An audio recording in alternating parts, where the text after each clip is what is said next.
Hey guys, and welcome back to my channel. So it is July. I think it's actually July 4th that this video is going up, so happy July 4th. If you hear a humming in my background, it is July. It is a gajillion degrees outside. So I do have my AC running, so you might hear that in the background. Sorry about that. I also did just wash my hair, so that is also a complete mess at the moment. But regardless, today we are going to be doing my June monthly wrap up for 2024. I unfortunately only made it through 4 novels this month. But I kind of blame it on the fact that I didn't like a lot of the books that I read, which is unfortunate. I do have reviews on every single one of these books up on my channel, so if you want a more in-depth look at everything that I read this month, that is there for you. Yeah, my goal was to get through 6. I have a bunch of like recently released books sitting next to me right now, so I will be reading The Angel of Indian Lake very soon, and Josh Mallerman's new book, Incidents Around the House. And 3 of the 4 books that I have with me are new releases to 2024, so we're definitely going to do a deep dive and talk about that.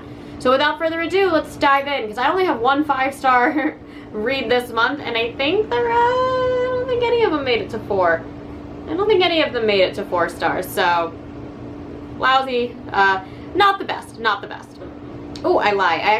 I do have 1 4-star read in here, and most of these reviews actually kind of have caveats when I talk about their ratings, but I do actually technically have 1 4-star read here. Alright, so let's dive in. So first up, I read The Reformatory by Tananarive Due. This is my first book by Tananarive Due. I did this as a buddy read. A friend of mine really wanted to read this book, so I said I would read it with her. It is like 600 pages. It is very, very long. And it's definitely one of those books where, let's call it historical horror instead of historical fiction. A lot of the stuff that happens in this book did happen in real life, but we get kind of a fictionalized, condensed retelling of a lot of events that happened to many people, kind of truncated into one person's experiences, and then a lot of supernatural elements added on top of the actual horror that was in here. I'm going to read the inside flap. So it says, Gracetown, Florida, June 1950. 12-year-old Robbie Stevens Jr. is sentenced to 6 months at the Gracetown School for Boys for kicking the son of the largest landowner in town in defense of his older sister, Gloria. So begins Robbie's journey further into the terrors of the Jim Crow South and the very real horror of the school they call the Reformatory.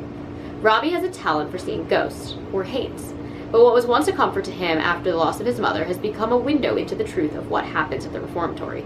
Boys forced to work to remediate their so-called crimes have gone missing, but the haints Robbie sees hint at worse things. Through his friends Redbone and Blue, Robbie is learning not just the rules, but how to survive. Meanwhile, Gloria is rallying every family member in connection in Florida to find a way to get Robbie out before it's too late. The Reformatory is a haunting work of historical fiction, written as only American Book Award-winning author Tananarive Due could, by piecing together the life of the relative her family never spoke of, and bringing his tragedy and those of so many others at the infamous Dozier School for Boys to light in this riveting novel. So this novel is told primarily through 2 different perspectives. Our main character, Robbie, who is let's call him a prisoner of the Reformatory school that is haunted by ghosts, as well as just awful racist like wardens and staff. And then through his sister, who is slightly older, who is living in Jim Crow South, working with the NAACP and a couple other people to try and get him out. The problem I had with this book is, between those 2 perspectives, this felt like 2 separate stories. One that is rooted primarily in a kid trying to survive a horrible place while being haunted and maybe guided by ghosts, and then the horrors of real life Jim Crow South and racism down in 1950s Florida through the lens of his sister. So there was definitely a tonal shift between the 2 chapters. I also felt that Gloria's chapters really dragged.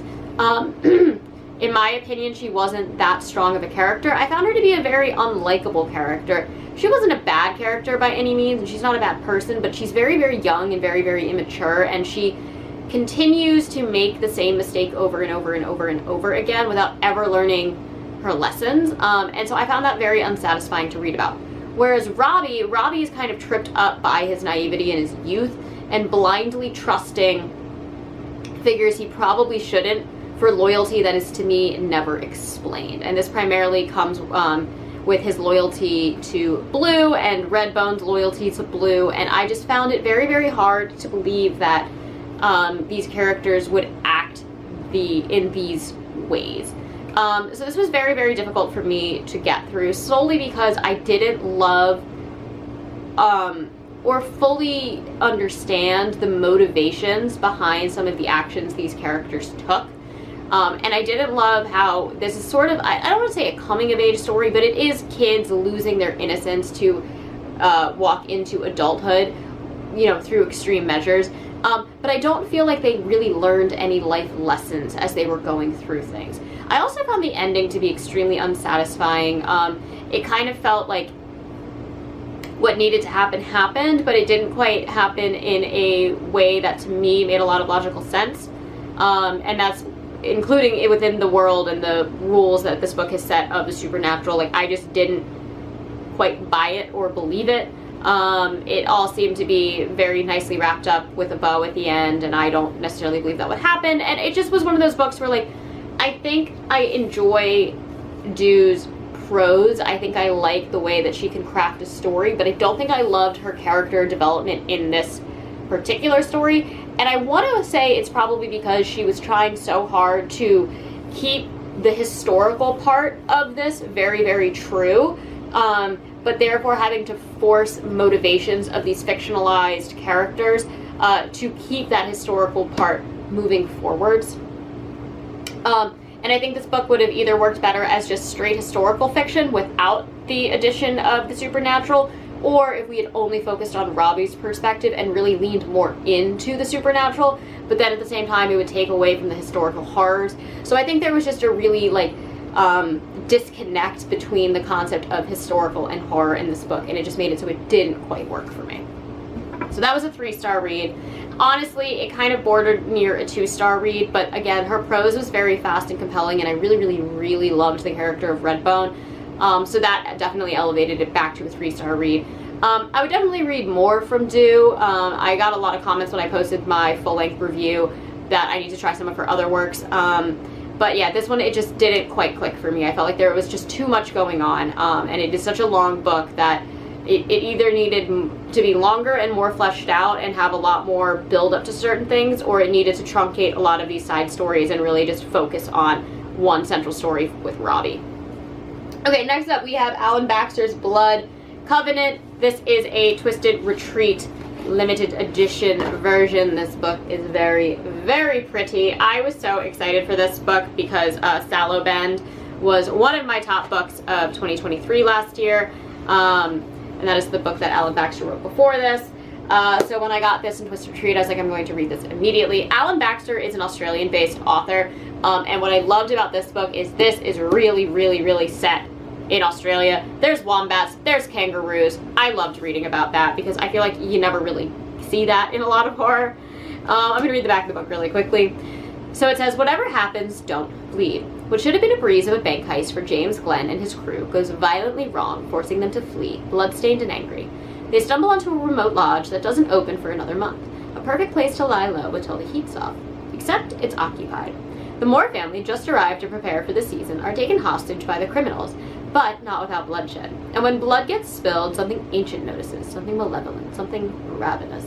Their only hope is the youngest, Moore, teenager Reuben, outside and unseen when James and his gang arrive. It's up to Reuben to get help and save his family, but the influence of the ancient evil is taking a toll on him as well. I wanted so much more out of this book. I really, really did. I thought the premise was really, really interesting, and I thought the lore of the haunting and the backstory of the haunting was incredible. And I loved the setting, and I was so on board for all of that. However, I felt like Alan Baxter chose to highlight the less interesting parts of this story and really focus on that kind of familial bond to let this story play out, when he should have focused more on the lore. I feel like family horror is something that I really enjoy reading about because I think it's so rooted in reality that when you put these supernatural elements on top of it, at the core of what's going on, the where do your loyalties lie when your family is involved concept becomes the scariest part. And that is something that I praise Anya Allborn for all the time. That is like what she does. That is her whole bread and butter, and she's fantastic at it. And I feel like had she taken a crack at this story we would have gotten more from the family, but Alan Baxter, when he's writing this, he is so focused on the actual plot and not the actual connections of the family, that the actual concepts of what do you do in this type of situation when your family's in jeopardy on both sides, because two of the bank robbers are brothers, it kind of gets lost because it isn't developed as much as we need it to be before all of the action starts. That being said, the actual lore and backstory of this haunting and of this entity I found amazing. There's like 2 chapters where they really dive into the backstory of this hotel, and I wanted that to be almost the entire book. I thought it was so good. Kind of reminded me of like The Haunting in Connecticut, or like Amityville Horror. I think those are both based on like the same thing, but like it very much had that vibe and that tone to it, and yet that became the background story, and I didn't love that being put on the back burner, because to me it was the most interesting part of this story. And again, like we get, I personally think, a more in-depth look into the grandfather and then 3 of our core bank robbers than we do to almost anybody else in the family. And I think that's where this book really started to lose me, is I didn't really have enough of a connection to our core family members to sympathize when all of these awful things are happening to them. And even the backgrounds on the bank robbers are very tangential. Like, I needed more to care about them for the extreme circumstances that they were going under. My other big issue was the character of Reuben. Reuben is, I believe he's like 12 or 13 years old. And he's scared out of his mind. And, like, this is a horrible situation for him to be in, and he's trying to, like, you know, rescue his whole family because he's the only one who didn't get caught, as the premise of the book says. It's not a spoiler. But to me, there was a glaring plot hole where if at the very beginning Reuben just made a different decision, absolutely nothing else would have happened. And throughout the novel, he continuously has this opportunity to make this decision, and he just never takes it. And it just leads to awful things happening to, like, everybody. And it's not even, like, I'm not blaming this fictional character for not making that decision. Like, it is a terrifying and scary decision that he would have to make. But the fact that Alan Baxter just kept pointing out to the reader that he had the opportunity to do something and then doesn't do it really irritated me. Because if you are going to have a kind of plot hole like that, don't let the reader know. You know, like, give us a reason why that option doesn't work. And the reasons that Alan Baxter gave us, to me, were not believable. And I was just kind of like, I don't know about that. But yeah, it definitely had some very scary imagery in it. It has this kind of cosmic entity in it towards the end that is hinted at throughout the entirety of the book. So when it appeared, I wasn't like, oh no, where'd that come from? But this was a 4-star read. It very, very much teetered on being a 3-star read. Because it was enjoyable to read, and I did read it very, very quickly. I do really like Alan Baxter's prose, but his character development needed to be stronger for this story to work for me overall, and that was my #1 criticism with it. But there is a very scary scene with a kangaroo in it, and I thought that was awesome, because when do you ever really see kangaroos in horror apart from Talk to Me, which, by the way, amazing movie. If you haven't seen Talk to Me, go watch it. It's very good. Okay, next up. Middle of the Night by Riley Sager. I love Riley Sager. I'm just going to say it. I know there's a lot of people who don't like Riley Sager. They don't like how twisty and turny his books are, and they don't like that they're always led to believe something supernatural is happening, and then you find out it's all logical. I love that. I love that. This book I was very, very excited about. I'm going to read the inside flap. It says, the worst thing to ever happen on Hemlock Circle occurred in Ethan Marsh's backyard. One July night, 10-year-old Ethan and his best friend and neighbor Billy fell asleep in a tent set up on a manicured lawn in a quiet, quaint New Jersey cul-de-sac. In the morning, Ethan woke up alone. During the night, someone had sliced the tent open with a knife and taken Billy. He was never seen again. 30 years later, Ethan has reluctantly returned to his childhood home, plagued by bad dreams and insomnia. He begins to notice strange things happening in the middle of the night. Someone seems to be roaming the cul-de-sac at odd hours, and signs of Billy's presence keep appearing in Ethan's backyard. Is someone playing a cruel prank, or has Billy, long thought to be dead, somehow returned to Hemlock Circle? The mysterious occurrences prompt Ethan to investigate what really happened that night, a quest that reunites him with former friends and neighbors and leads him into the woods that surround Hemlock Circle. Woods where Billy claimed ghosts roam, and where a mysterious institute does clandestine research on a crumbling estate. The closer Ethan gets to the truth, the more he realizes that no place, be it quiet forest or suburban street, is completely safe, and that the past has a way of haunting the present. Alright guys, I'm just gonna come out and say I loved this book. I loved this book. I loved this book. I loved this book.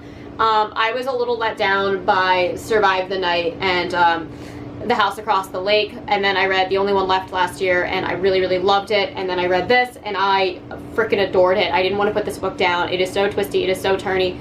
As always, I thought I had figured out what the twist was, and I was just, I figured out like 10% of it, and then the rest of the 90% just completely blindsided me. And I remember reading it and being like, well, that came out of nowhere, and then it like clicked in my mind. I was like, no, it didn't. It was totally alluded to throughout the entire novel, and he did it again. He completely got me. I adored this book. I think Ethan is one of his strongest characters that he has ever written. To me, this is one of the most emotional books that Riley Sager has ever written. The first couple chapters really, really capture what it's like to feel anxiety and insomnia and panic attacks. I think Ethan is such a well-developed character. I think his story is incredible. It's tragic. It's relatable. His life is filled with a lot of horrors that are not supernatural, and then when he starts to believe supernatural things are happening, they get heightened tenfold, and the way he reacts is just so real to anybody who's ever experienced anxiety, and I loved it. I really loved how strong and defined all of the characters are. Every single character in this book, because there's a lot of them, all serve a kind of purpose. They're not just there to fill the background. They all are cogs of the machine that is getting to this final twist reveal. I loved it. My grandparents live in Princeton, so I was able to imagine this neighborhood perfectly. I loved the setting. I loved the kind of remoteness of suburbia that this novel creates. And I just thought the characters were absolutely incredible. Even the children counterparts, like, they felt very, very believable. Billy and Henry felt like very believable children. The responses that Ethan has as a child, and then the regrets that he has for not being mature enough to make better decisions as a child, which is not his fault, felt so real. And I just absolutely adored this book. I will pick up just about anything Riley Sager writes, because I just think he is a master at his psychological thriller craft. Somebody asked me recently, like, if I would recommend, like, my type of psychological thrillers, and maybe I will do a video on that, but I can tell you that Riley Sager would be, like, a dominant force on that list, because I just love everything that he does for the most part. And this was an absolute 5-star read. I'm debating whether this is my favorite thing that he's ever written, to be perfectly honest. I was just so captivated by this story, and I don't really want to speak too much on it, because I think it's a book best left for you to unravel yourself to get everything you want out of it. But just every single character in this book, no matter how minor they seem, becomes very important as the story goes on. And the jumping from the 90s to present day, I just absolutely loved it. I love a book set in the 90s. I've had a lot of those recently. I have another one on this list that I'm about to talk about. And it's just a setting that I think works really, really well for, like, the millennial or the Gen X, like, wanting this nostalgia feel, because it captures it so well, and it removes the addition of technology, which makes these thrillers and, like, you know, like 80s and 90s horror movies as well just feel more isolated, and I think this did an amazing job at doing that. Absolute 5 stars. I really, really loved that book, and I do have a full in-depth review if you really want me to go more into that, but for this I don't want to say too much, because I really want people to just pick it up, read it, and be as blindsided as I was. Alright, and last but not least, we have Horror Movie by Paul Tremblay. I want to love Paul Tremblay's books so badly. I loved A Head Full of Ghosts. I loved A Head Full of Ghosts. I think it's one of my favorite horror books of all time. And just as I've continued to read Tremblay's work, I've just continued to be let down again and again and again. And Pallbearers Club was, like, one of the biggest disappointments for me last year, and Horror Movie is, in my personal opinion, a complete regurgitation of Pallbearers Club. I'm going to read the inside flat, because the premise is very different, but at the core root of it, it's basically the same story. In June 1993, a group of young guerrilla filmmakers spent 4 weeks making Horror Movie, a notorious, disturbing art house horror flick. The weird part, only 3 of the film's scenes were ever released to the public. But Horror Movie has nevertheless grown a rabid fan base. 3 decades later, Hollywood is pushing for a big-budget reboot. The man who played the Thin Kid is the only surviving cast member. He remembers all too well the secrets buried within the original screenplay, the bizarre events of the filming, and the dangerous crossed lines on set that resulted in tragedy. As memories flood back in, the boundaries between reality and film, past and present, start to blur. but he's going to help remake the film, even if it means navigating a world of cynical producers, egomaniacal directors, and surreal fan conventions.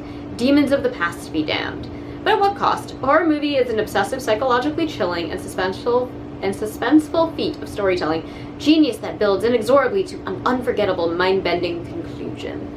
Alright, this book is primarily, like, half of this book is set in the 90s, and just because I was praising how well Middle of the Night captures the 90s, I actually think that one might have been 1993 as well. I think they're both 1993. This just did not feel like it was in the 90s to me.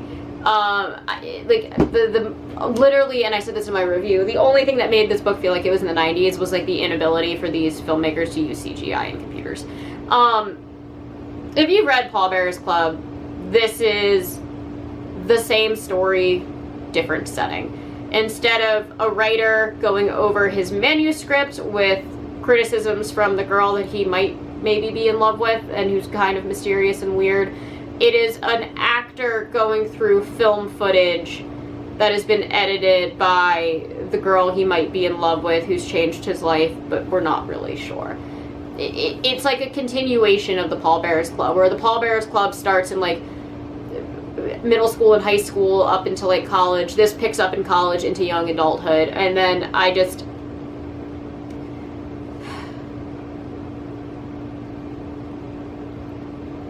this book is a memoir with horror to fill in the blanks.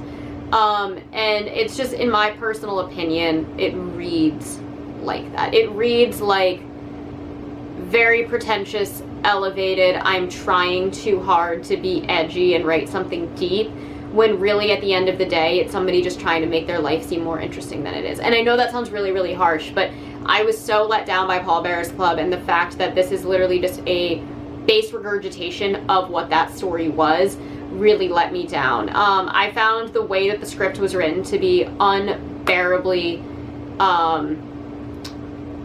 let's say, condescending to the reader. Literally, there would be a scene written and it would have like the dialogue and the setting and the lighting and like the angles written out, and then it would have these asides in which they spoke endlessly, about exactly what the viewer, and therefore the reader, us, was meant to feel by watching that scene. If you have to explain how I'm supposed to feel by consuming some type of artistic media, you are not creating the type of artistic media that you think you are. This book explains so much, and I went on this rant in my in-depth review about the scene where they describe 7 minutes of silence for 7 pages, or 5 minutes of silence for 7 pages.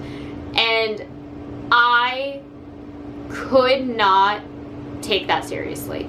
It was so over the top, it was so overdone, it added absolutely nothing to the story except to make me angry and not care. Like, the more I read about that scene, the less I was invested in this actual story. And that's kind of a good microcosm for the entirety of this novel. There are some gems in here that are really well done, and they're scary, and they're quirky, and they're funny, and they're this kind of strange take on pop culture, especially the horror convention scenes. I thought that was really, really cool and really, really well done. And I really like some of the Thin Kid's like journey into like method acting and how it like really messed up with his head, and like the kind of like lower criticisms on critiques on that. And kind of devolved into this crazed, I don't really know like what's happening or what I'm supposed to be taking from this or the point that this book is making. The less I just cared about it. So yeah, Paul Tremblay, I'm trying so hard to continue to like his books, and I get really excited because the concepts to me seem really, really cool. But his last 3 releases have really not worked for me. I didn't love Survivor Song. I felt like it really just dipped off towards the end. I hated the vast majority of everything in Pallbearers Club, and I don't think it was actually about being in a club of pallbearers, so that felt very misleading.